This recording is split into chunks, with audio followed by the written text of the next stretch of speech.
नमस्कार दोस्तों, आज हम गॉल ब्लैडर के बारे में समझने का प्रयास करेंगे। गॉल ब्लैडर कहाँ पर है, गॉल ब्लैडर में जो स्टोन हो जाए तो उसको दवाई से, आयुर्वेदिक दवाई क्या उस स्टोन को बाहर निकल सकता है या नहीं, ऑपरेशन करने की कब आवश्यकता पड़ती है या कब हमें आयुर्वेदिक दवाई या आयुर्वेदिक अच्छे वैद्य के पास जानी चाहिए। तो यदि आप या आपके फैमिली में किसी को पित्त के थैली में स्टोन है तो ये चीज जानना आपके लिए बेहद जरूरी है। तो आइए जरा line of treatment for gall bladder, ये जो गॉल ब्लैडर के लिए ट्रीटमेंट को समझना आपके लिए बेहद जरूरी है। दोस्तों, मैं आपको एक बात बता दूं, अगर आपकी गॉल ब्लैडर 7 mm से नीचे का है तो आपको इसकी ऑपरेशन करके इस पित्त की थैली को फेंकने की जरूरत नहीं है। आयुर्वेद के पास आप आइए, आयुर्वेद के डॉक्टर के पास आइए, निकल जाएगा। बट चूंकि गॉल ब्लैडर है और यहाँ से इसको निकालने के लिए बहुत सारी चीजें, सभी का निकलता नहीं है, किसी किसी का तो आसानी से कुछ दवाई से निकाल देता है ये, लेकिन किसी किसी का किसी कारणवश निकलता नहीं है। मैं अभी आपको कारण भी बता दूंगा।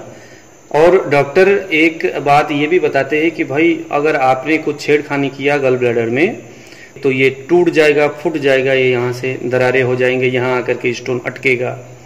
या दूसरा, ये जो है पैनक्रियाज में आकर के स्टोन जो है यहाँ पर इसके अंदर, इसकी जो पित्त जो है वो जो जहरीला जो है यहाँ पर आकर के अंदर घुस जाएगा और आपके पैनक्रियाज को खराब कर देगा।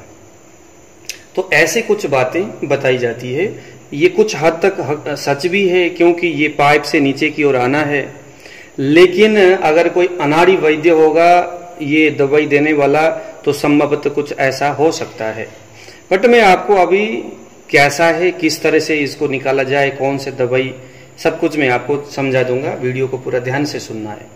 और कहीं कहीं पर कुछ ऐसे भी संभावना, कुछ ऐसे भी बातें वैद्यों के द्वारा, विशेष करके सोशल साइड में तो जो किडनी स्टोन निकालने वाली जितने भी जो, क्योंकि किडनी स्टोन जो है मूत्रल जो औषधि है, जितने भी जो मूत्रल औषधि है वो किडनी स्टोन में काम करता है।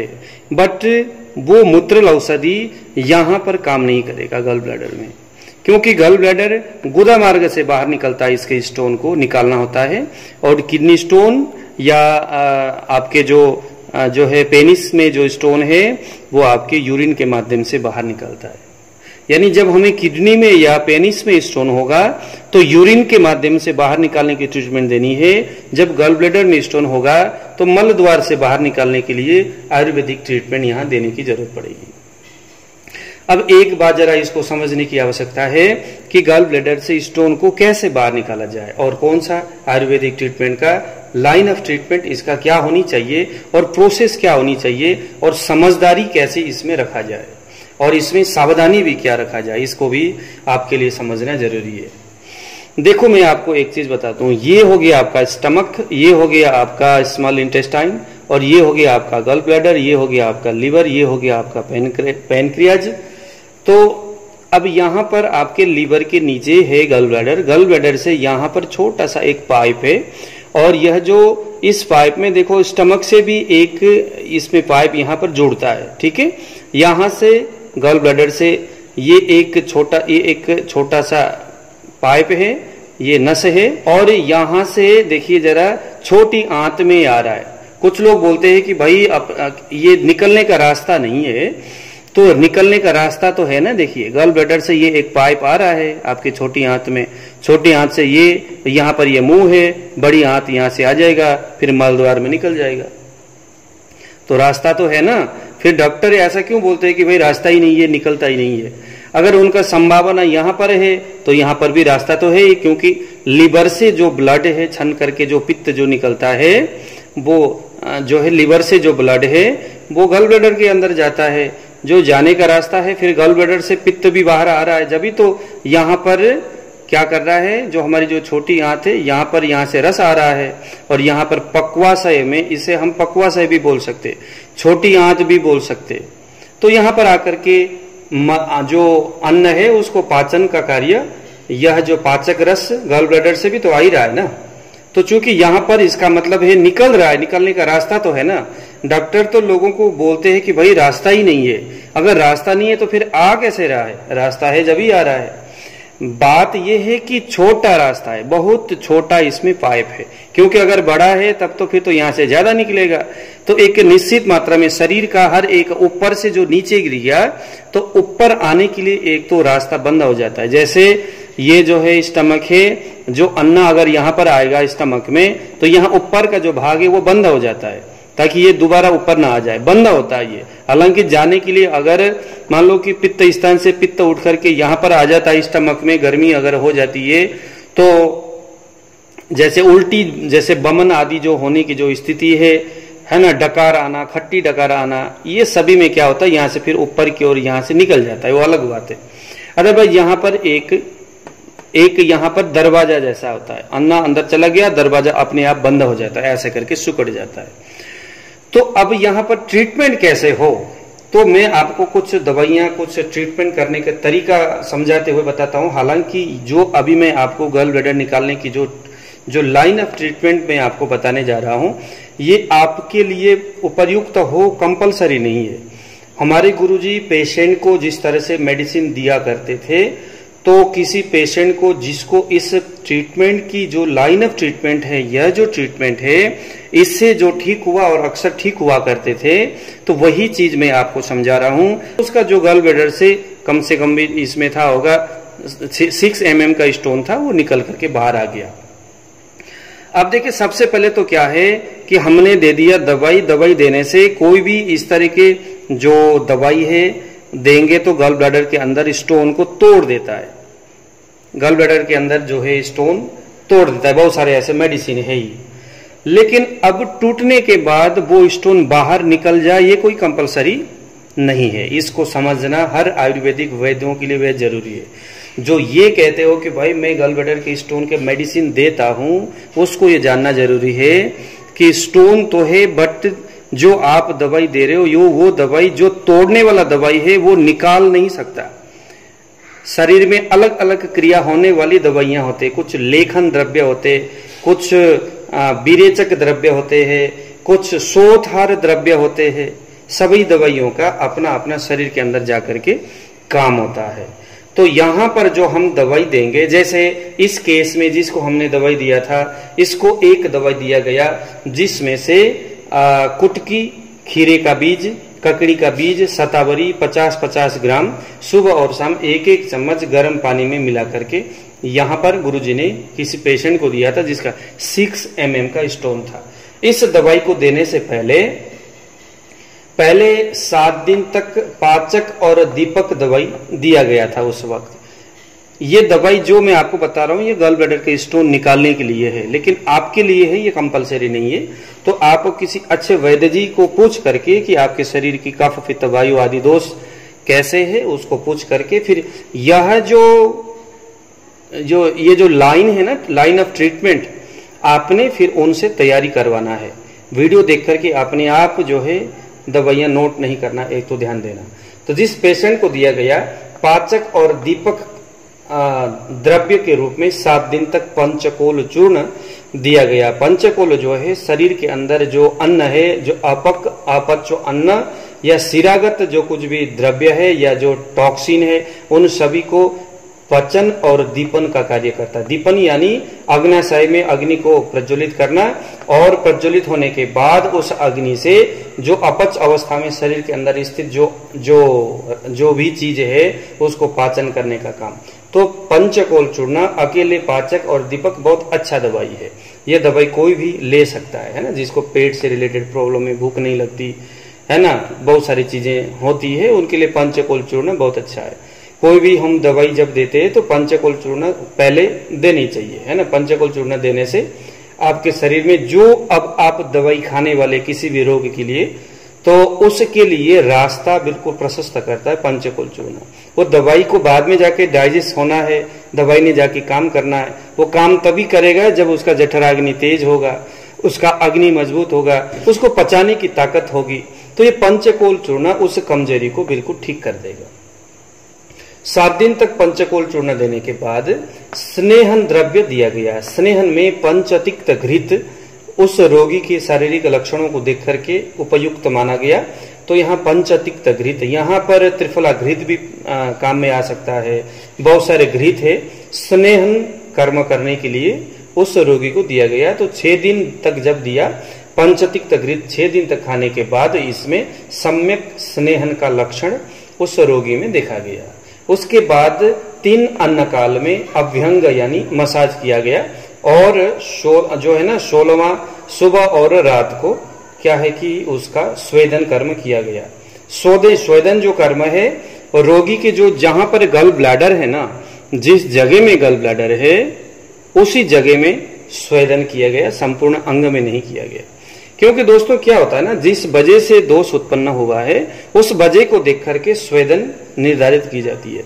अगर कोई समस्या जो सभी जैसे गठिया है, तो गठिया है वो सभी शरीर में है, जो अर्धांगवात है वो सभी पैरालिसिस वगैरह वो सभी शरीर में है, मस्तिष्क के केंद्र बिंदु बना करके सभी शरीर में उसका असर होता है। तो यहाँ पर सर्वांग स्वेदन होनी चाहिए उस जगह में। बट यहाँ पर क्या है कि किसी कारणवश टॉक्सिन गया यहाँ पर पित्त स्थान में या जो है गल ब्लैडर के अंदर, और अंदर जाकर के जम गया। आपके पैर, आपके मूत्राशय, आपके पैनक्रियाज, आपके लीवर सब कुछ बिल्कुल ठीक है, आपका सिर सब कुछ ठीक है, बट व्यापक सिर्फ गल ब्लैडर में हुआ। तो अब यहाँ हमें स्वेदन पूरे शरीर में देने की जरूरत नहीं, सिर्फ इसको हम एकांग स्वेद बोलते हैं इस सिद्धांत को। तो गल ब्लैडर के अंदर में सिर्फ जहां पर गल ब्लैडर है ना हमारे लीवर के नीचे, बस वहां पर स्वेदन दिया जाए। तो वही कर्म यहाँ पर किया गया। कम से कम भी देखो, अब यहाँ पर 15वां दिन हो गया, तो 16वां दिन सुबह 16वां दिन रात को स्वेदन कर्म किया गया।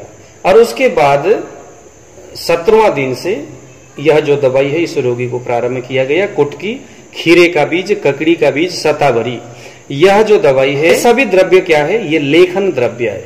तो लेखन द्रव्य का काम क्या है, उसको उखेड़ना, उसको उखाड़ना, उसको वहां से छिन्न भिन्न कर देना, उसको वहां से निकालना, खुरदना, ये सारे लेखन द्रव्यों का काम है।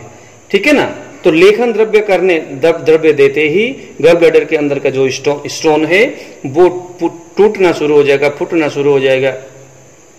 उसके बाद वो संभवतः यहां से ये जो पाइप है ना, यहां से यहां पर भी आ गया, यहां पर भी बीच में आकर के अटक जाता है।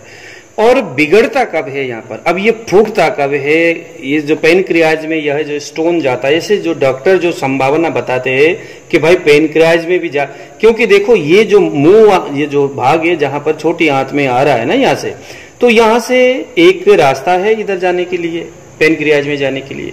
तो यहाँ पर अगर कोई व्यवधान है, क्योंकि ये तो यहाँ तो पूरा अन्ना होगा, मल होगा, तो यहाँ पर व्यवधान है, और व्यवधान जैसे ही होगा तो यह जो टूटा फुटा से जो स्टोन है वो पैनक्रियाज के अंदर चले जाएगा, आगे जाने का रास्ता नहीं होगा। क्योंकि गति तो प्रकृति का नियम है, तो इसने तो गति करनी है, या तो नीचे जाएगा अगर यहाँ व्यवधान है, तो आपके यहाँ से आगे पैनक्रियाज में जाएगा, फिर व्यापक उत्पन्न करेगा, या तो यहाँ पर ये टूट फूट हो जाएगा।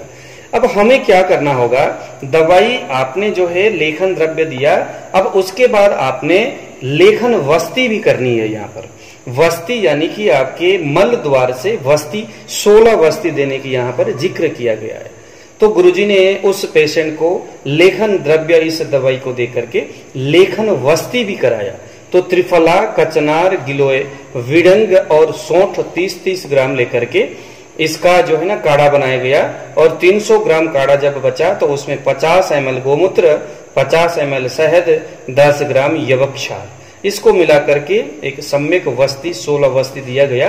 तो वस्ती देने से क्या हुआ, बड़ी आंत से जो मल है वो धीरे धीरे साफ होता गया। जैसे ही साफ होता तो यहाँ के मल जो है इधर सरक जाता। जब ये मल इधर सरकता है तो यहां से निकला हुआ जो स्टोन है पहले तो यहीं आएगा ना सीधा, तो यहां से फिर चूंकि ये सरक रहा है, यहाँ पर रोज हम वस्ती दे रहे तो रोज यहाँ पर सरक रहा है, चूंकि वस्ती भी लेखन वस्ती है, तो फलस्वरूप क्या हो गया, वो जो वस्ती वाला जो दवाई है यहाँ पर अंदर जाकर के उसको यहाँ पर भी पतला कर रहा है, तोड़ रहा है, उसको बिखेर रहा है बिल्कुल भी।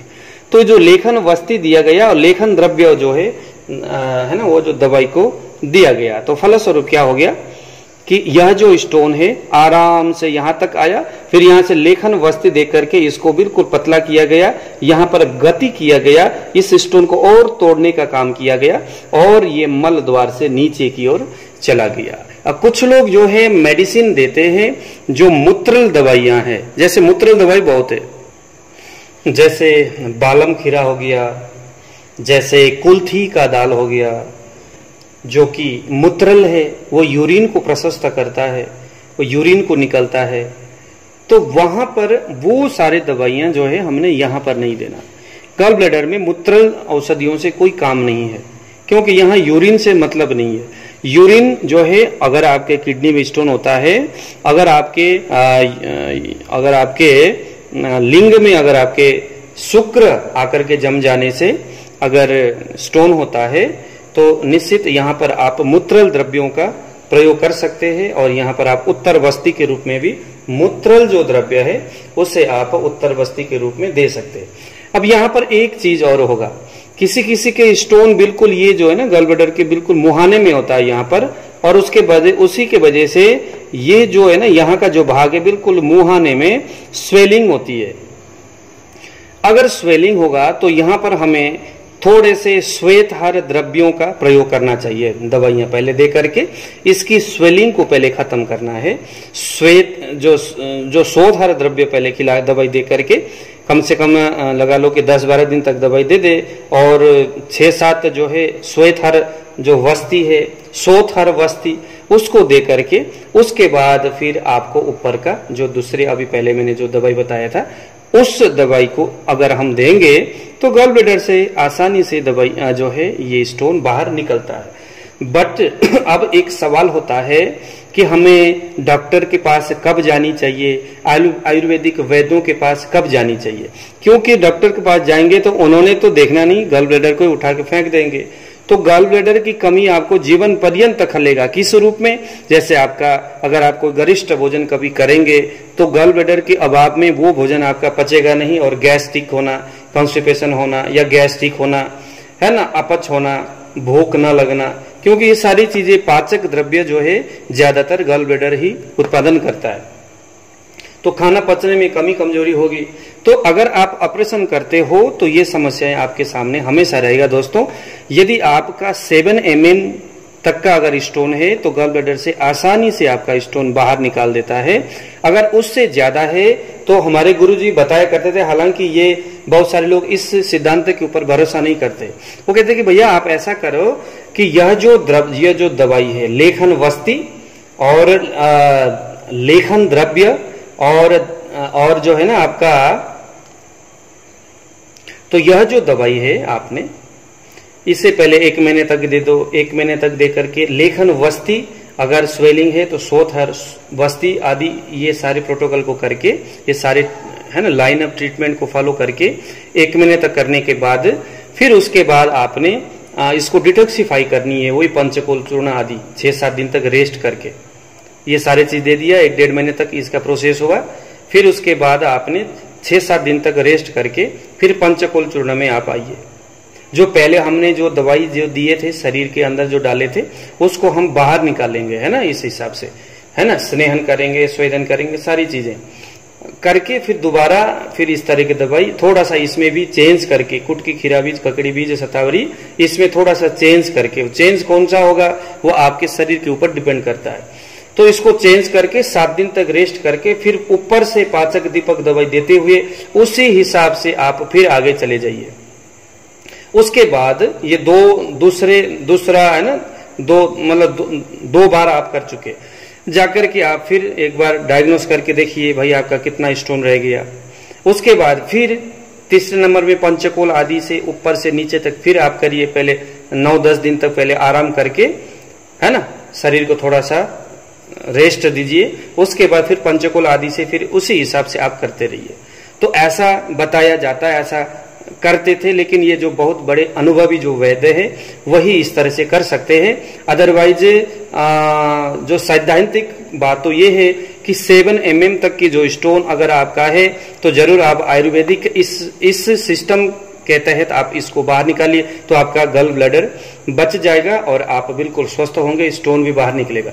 अगर 7 mm से ऊपर है और अगर आप चाहते हो कि 3 बार इसको रिपीट किया जा सके तो ये असंभव तो नहीं है, वो देखना पड़ता है कि स्टोन किस तरह का है और आपका शरीर कैसा है।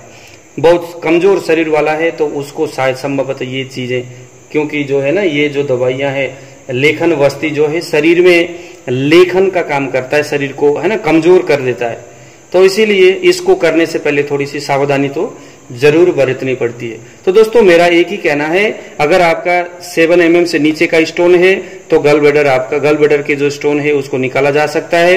अगर आपके कम से कम लगा लो कि 17-18 mm या उससे ऊपर अगर आपका स्टोन है तो फिर आपके सामने कोई दूसरा रास्ता नहीं है, आपको जाके ऑपरेशन ही करना पड़ता है। हालांकि उसमें भी बहुत सारे ट्रीटमेंट आयुर्वेद वाले जरूर देते हैं।